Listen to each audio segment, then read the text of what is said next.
आज हम लोग गांधी जी की दांडी मार्च के बारे में पढ़ेंगे। दांडी मार्च के बारे में मैं आपको पहले बता दूं कि ये 12 मार्च 1930 से शुरू हुआ था और 6 अप्रैल 1930 को खत्म हुआ था। दांडी जो है वो गुजरात में अरेबियन सी के निकट एक छोटा सा जगह है और दांडी मार्च का यहाँ पर तात्पर्य यह है कि गांधी जी अहमदाबाद स्थित अपने साबरमती आश्रम से दांडी तक पैदल यात्रा किए थे। अब उन्होंने क्यों ये पैदल यात्रा किया था इसके बारे में और इसके पीछे का इतिहास हम जानते हैं।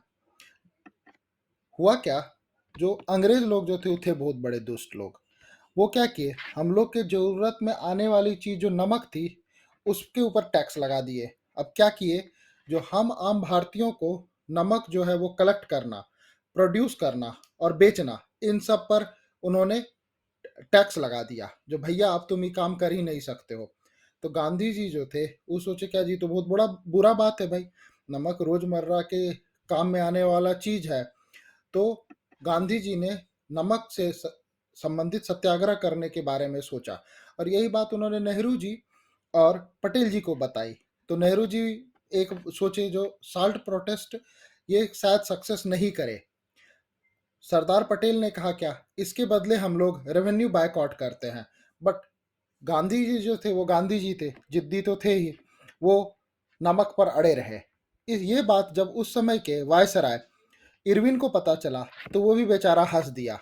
जो भाई ये नमक का सत्याग्रह क्या। लेकिन हुआ क्या, जो गांधी जी जो थे उन्होंने वायसराय को चिट्ठी लिखा 2 मार्च 1930 को और बोला क्या, जो भैया देखो नमक का जो कानून है उसको संशोधित करो, उसको रिकंसीडर करो, नहीं तो समझ जाओ जो हम नमक को लेकर सत्याग्रह करेंगे।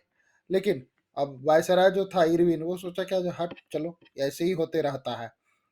फिर गांधी जी ने अपने 78 सत्याग्रहियों के साथ ये नमक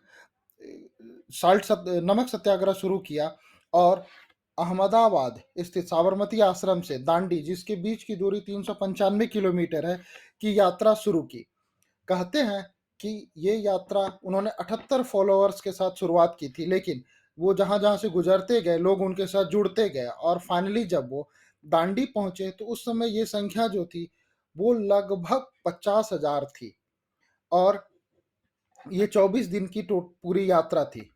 फाइनली गांधी जी 6 अप्रैल को दांडी पहुंचे। वहां पर उन्होंने अपने हाथों से नमक बनाया और जो नमक से संबंधित कानून था उसको उन्होंने इलीगल करार दिया और ब्रिटिश सत्ता को उन्होंने चुनौती दी। हुआ क्या, जो देखा देखी, अब बापूजी ने नमक सत्याग्रह शुरू किया तो इसका देखा देखी बहुत सारे जगह पर नमक सत्याग्रह शुरू हो गया। लोग घर घर में नमक बनाने लग गए। उसी में कमला देवी चट्टोपाध्याय मुंबई की एक महिला थी, उन्होंने भीषण पुलिस लाठीचार्ज और सबके बीच में चौपाटी पर जाकर नमक बनाया। फिर इसी तरह क्या हुआ, ये मूवमेंट नॉर्थ से होते हुए साउथ तक पहुंचा और हमारे बाद में जो गवर्नर बने थे आपको सी राजगोपालाचारी, उन्होंने भी चेन्नई में तमिलनाडु में इस नमक सत्याग्रह को हवा दी या नमक बनाया उन्होंने। और फिर जब गांधी जी को अरेस्ट कर लिया गया 5 मई को, तो सरोजनी नायडू ने इस चीज को आगे बढ़ाया।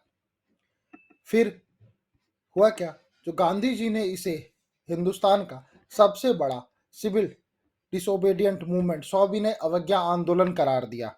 उनका ये कहना था कि हम ब्रिटिश सत्ता को उखाड़ फेंकेंगे अपने इस अहिंसात्मक इस अहिंसात्मक बर्ताव से। बाद में सन 1931 में 5 मार्च 1931 को गांधी और इरविन समझौता हुआ, जहां पर लॉर्ड इरविन एग्री हो गया इस चीज से। उन्होंने सबसे पहले जितने सारे पॉलिटिकल प्रिजनर थे जो कि सविनय अवज्ञा आंदोलन के दौरान गिरफ्तार हुए थे उन सबको रिलीज किया। साथ ही साथ सॉल्ट पर जो टैक्स लगा था उस टैक्स को भी उन्होंने हटा दिया। तो ऐसा कहेंगे जो ये एक ग्रेट एग्जाम्पल था बापू के नॉन वायलेंस प्रिंसिपल का। तो अब हम इस दांडी मार्च से क्या क्या इनपुट आता है वो मैं बताता हूँ। सबसे पहला, ये 24 दिनों तक चला था। ये अहमदाबाद के साबरमती आश्रम से शुरू हुई थी और दांडी पर जाके खत्म हुई थी। और इसके बाद ही 5 मार्च 1931 को गांधी और इरविन समझौता हुआ था। तो ये इनपुट है। आप इसी तरह की वीडियो के लिए मेरे यूट्यूब चैनल को लाइक सब्सक्राइब करते रहिए और मैं आपके लिए इसी तरह की वीडियो लाते रहूँगा। धन्यवाद।